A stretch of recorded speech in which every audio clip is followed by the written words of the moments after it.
What up, though, my people? It's your friendly neighborhood Highbrarian, Lewis Automatic. We back again, this time with another book review. We gonna fuck with Think and Grow Rich by Napoleon Hill, you feel me? The OG, Laws of Success, you feel me? The original self-help book, the seminal project, the one that started all this shit, the one that everybody's basically trying to copy. You know what I'm saying? Talking shit, but if you don't know, Napoleon Hill, he was hired by Andrew Carnegie to study the richest people in the world, the most successful, the captains of industry, you feel me? Like the Rockefellers, the Henry Fords, the Thomas Edisons, the Vanderbilts. He studied all these great people and find out what was their main secret to success. You know what I'm saying? He had to try to put it all together, you feel me? Like a collage, you feel me? Like, you know what I'm saying? And this book is basically an amalgamation of all those concepts you see right here. The most influential success book. You feel me? International bestseller, you know what I'm saying? Over 10 million copies sold worldwide, you feel me? And this book, basically, you know what I'm saying, is a great, you know what I'm saying, starter point if you want to think and grow rich. And it basically tells you everything you need to know, you feel me? And it's all about your subconscious mind. It's all about your subconscious mind, you know? What they say, like, what you believe you can achieve and what you don't believe you can achieve, you also can't achieve. You know what I'm saying? I'm paraphrasing, you know what I'm saying? Don't quote me, you feel me? But like this book is so key right here. Like I just opened it up right here. I just opened it up randomly. And what does it say right there? Skills most sought after by employers. You feel me? So I don't know, if you ain't got the book, you might want to screenshot that right there. But like this book, it talks a lot about faith, desire, you know what I'm saying? Decision making, how to avoid procrastination. But it also talks about the infinite intelligence, you feel me? Which is God. But it talks about how to manifest the God within you through your subconscious, you feel me? And it's all about what you think about. Thoughts become things. I don't know if you ever saw the movie The Secret, the documentary The Secret. Well, you know, a lot of the people who were, like, one thing I noticed about on my, I guess you would say, spiritual journey, or my trying to find success journey, whatever you want to call it, like, a lot of these people, they talk about the same points. It's like a lot of stuff. When you start to watch the Bob Proctors and you read about the Napoleon Hills and the even the Les Browns or the Reverend Ikes for that matter, you know, they all talk about, even though Reverend Ike is a preacher, they talk about, having faith, and it's all about your subconscious mind, you know. The subconscious mind is so powerful. Like there's a book called The Biology of Belief by Dr. Bruce Lipton, and it talks about how, like, literally your beliefs in your subconscious can affect your DNA. And it's been proven by science. This isn't hearsay. This isn't some mystic bullshit I'm just talking about. This is some real shit. The biology, like your subconscious mind can actually affect your biology. You feel me? So, you know what I'm saying? That's a major key. That's a major key, like Khaled. That's another one. You feel me? Basically, you have to know that what you think about, you know what I'm saying, your attitude is your latitude, you know. In this book, I'm going to dig some more into it. Like, there's actually a self-analysis. Like, there's several self-analysis in this book, so you can see.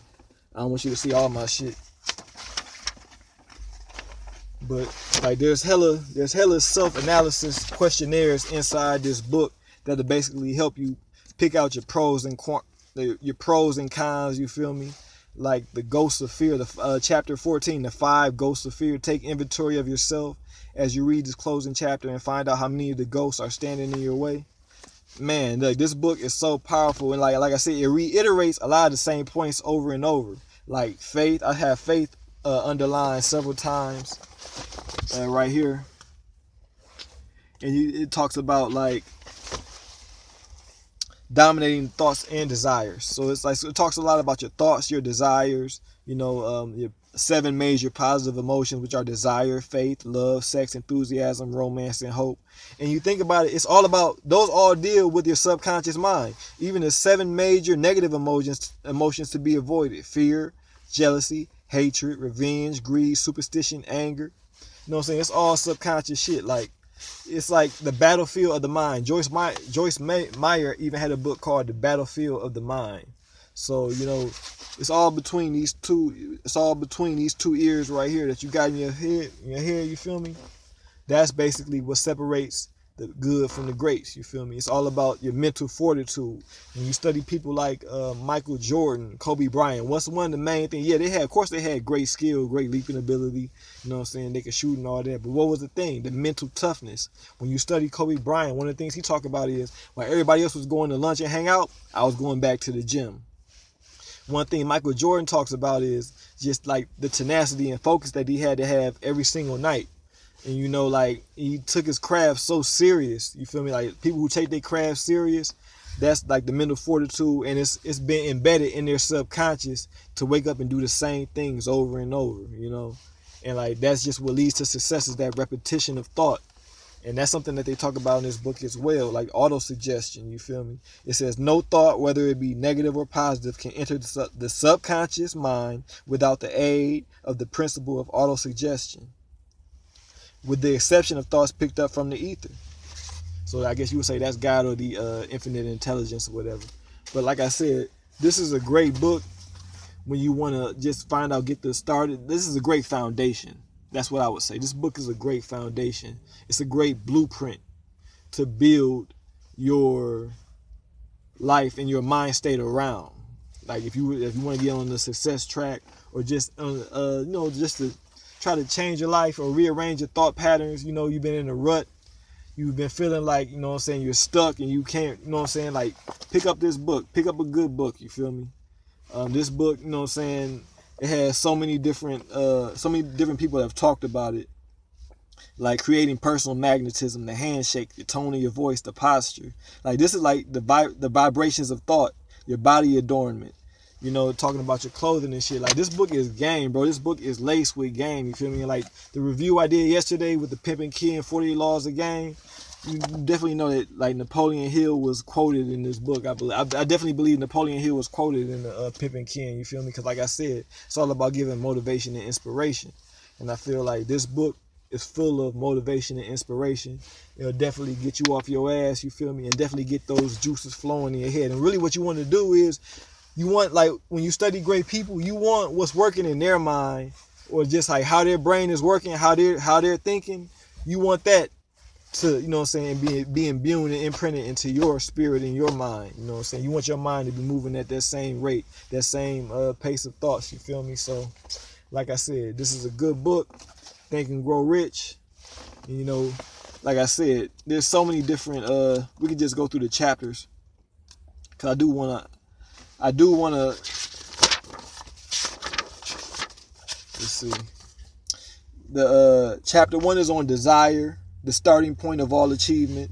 Desire to wealth in 6 steps. Chapter 2, faith, the visualization and belief in attainment of desire. The formula for self-confidence. Chapter 3, auto-suggestion, influencing the subconscious mind, focus, concentration. Chapter 4, specialized knowledge and personal experiences, observations, skills sought by most employers, starting in the middle, as opposed to starting from the, I know we all come from the bottom, but the whole key is to try to get in the middle, you feel me? That way it's not such a climb to the top. Chapter 5, imagination, you know, they said, I believe it was either, I think it was Albert Einstein who said imagination is more important than knowledge. Could be Benjamin Franklin, but I'm pretty sure that was Albert Einstein. Imagination, workshop of the mind, practical use of imagination. If I had $1 million organized, like I said, man, I might as well go through them all. Chapter 6, organized planning, crystallization of desire into action. Chapter 7, decision, mastery of procrastination, freedom or death. Chapter 8, persistence. Chapter 9, the mastermind. You got to build your mastermind group. People, you know what I'm saying, like-minded individuals who think the same way. I was even to the point where when I was dreaming, my mastermind group would be like all the greats throughout history. Like you might have, you know what I'm saying, fucking, I don't know, Abe Lincoln sitting over here. Then you might have fucking, I don't know, fucking Michael Jordan sitting over here, like sitting at the round table just breaking down, you know what I'm saying, how Lewis Automatic about to be the greatest nigga in the world. You feel me? Chapter 10, a redirection of sexual energy. That's so important because they flood us with so much sex, you know what I'm saying, sexual programming on TVs and movies and shit, because they want you to be distracted from actually mastering that and transmuting that into greater beings. You feel me? The subconscious mind, chapter 11. Chapter 12, the brain, The broadcasting and receiving station. The greatest forces are intangible, the invisible intelligence. Chapter 13, the sixth sense. You feel me? Chapter 14, the 5 ghosts of fear, the 5 basic fears. You feel me? Yeah, and like some of the people that were studied in this book, Henry Ford, William Wrigley Jr., I believe that's Wrigley Field. Like, and then the Wrigley's gum, some shit. Alexander Graham Bell, John D. Rockefeller.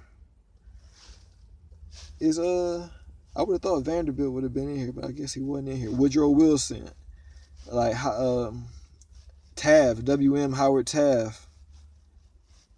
Like like Charles Schwab. Like I said, like they studied the guys, they studied them niggas of that day. Vanderlip. I don't see Vanderbilt, but I see Vanderlip. Or maybe that's some other shit. Maybe it's some more shit I need to be studying up on. But hey, man, I'm the Highbrarian. We the Highbrarians, man. We just trying to, you know what I'm saying, bring the knowledge to the forefront and shit. But yeah, this is a great book. Like I said, like it led me to get other books, you know what I'm saying, of this ilk that came later. So like I said, man, this is definitely something you should check out, you know what I'm saying, and definitely apply to your life. It's your man Lewis Automatic, the Highbrarian. We signing out with this bitch.